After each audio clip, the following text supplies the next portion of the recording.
नमस्कार। श्रवण सुरभि में आप सभी का स्वागत है। आज के इस वीडियो में एक कथा के माध्यम से जीवन में आशीर्वाद के महत्व एवं जन्म कुंडली में गुरु ग्रह के महत्व को समझने की कोशिश करते हैं। बचपन में दादी हम सभी को एक कथा सुनाया करती थी।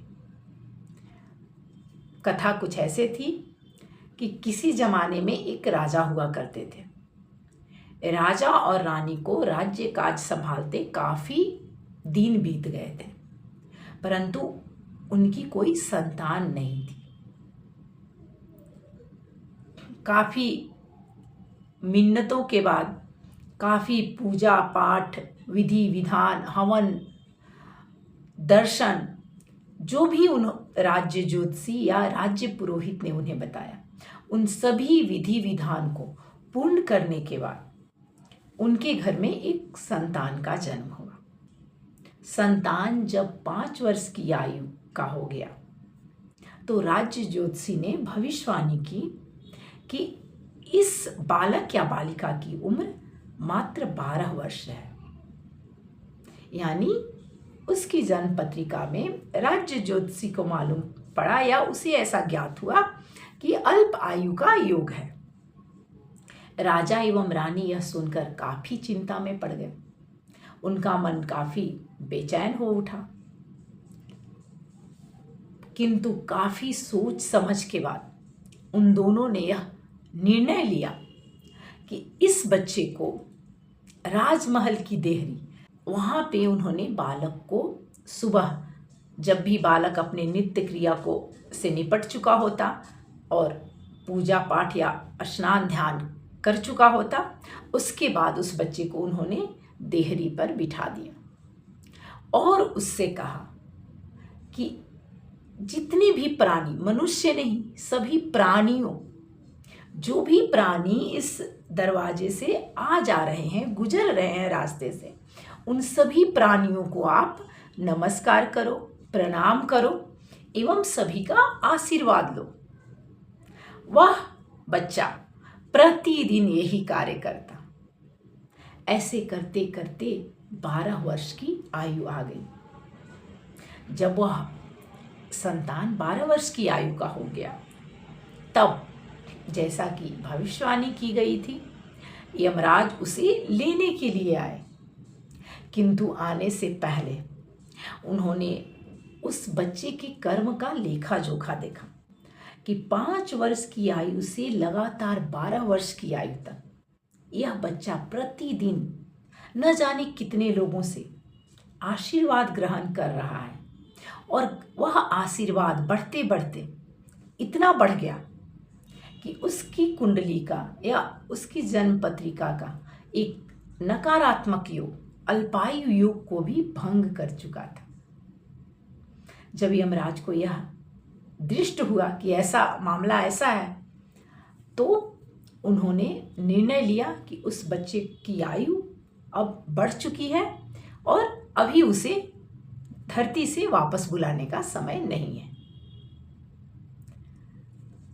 यह तो कथा थी जिससे हमें यह समझ आया कि व्यक्ति अगर आशीर्वाद ग्रहण करे, बड़े बूढ़े, किसी का भी, किसी भी प्राणी का, यहाँ तक कि हमारे जो भी इतिहास है या हमारे पूर्वजों के जो कथा है या कहानियाँ हैं, उनमें यहाँ तक बताया है कि जो निर्जीव चीज़ें भी हैं, निर्जीव वस्तुएं भी हैं, कहीं ना कहीं उनमें भी आशीर्वाद देने की ताकत है। कहीं ना कहीं तो वह सजीवता से ही संबंध जरूर बनाती हैं। आत्मा का ही एक अंश उनमें भी विद्यमान है।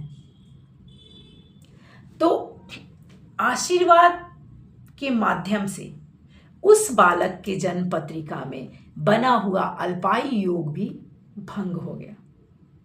अब जब ज्योतिष में आप देखते हैं तो आशीर्वाद का कारक ग्रह गुरु को माना गया है, और इसीलिए कहा गया है, ज्योतिष शास्त्र के क्लासिकल टेक्स्ट बुक जो भी हैं उनमें इसका वर्णन है, एक श्लोक है कि गुरु ग्रह जब भी लग्न में हो या केंद्र भाव में हो शायद, या लग्न में हो, तो लाखों दोषों का निवारण करते हैं।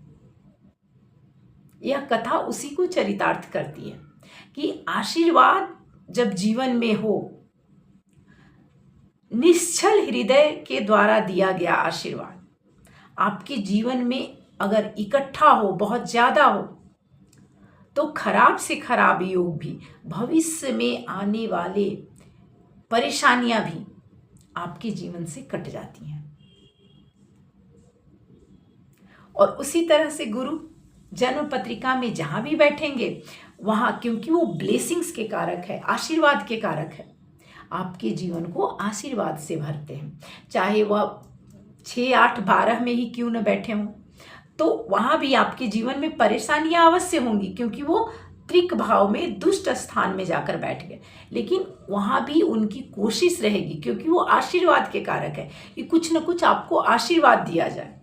कुछ भी अगर छठे में है तो कोई बीमारी आपको होगी, लेकिन उसके बाद उस बीमारी के बारे में इतना ज्ञान आपको होगा कि आप दूसरों को समय से पहले उस बीमारी से अवगत करा सके और दूसरे लोगों को बीमारी होने से बचा सके।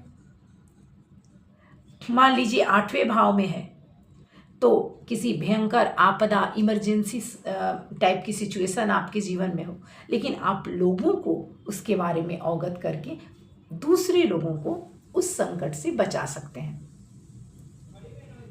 तो यह था आशीर्वाद का महत्व जीवन में और गुरु ग्रह का महत्व आपकी जन्म पत्रिका में। उम्मीद करती हूँ कि आपको यह वीडियो अच्छा लगा होगा।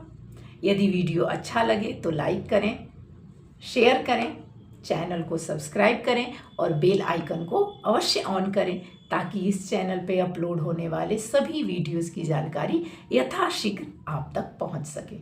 आप सभी का आभार।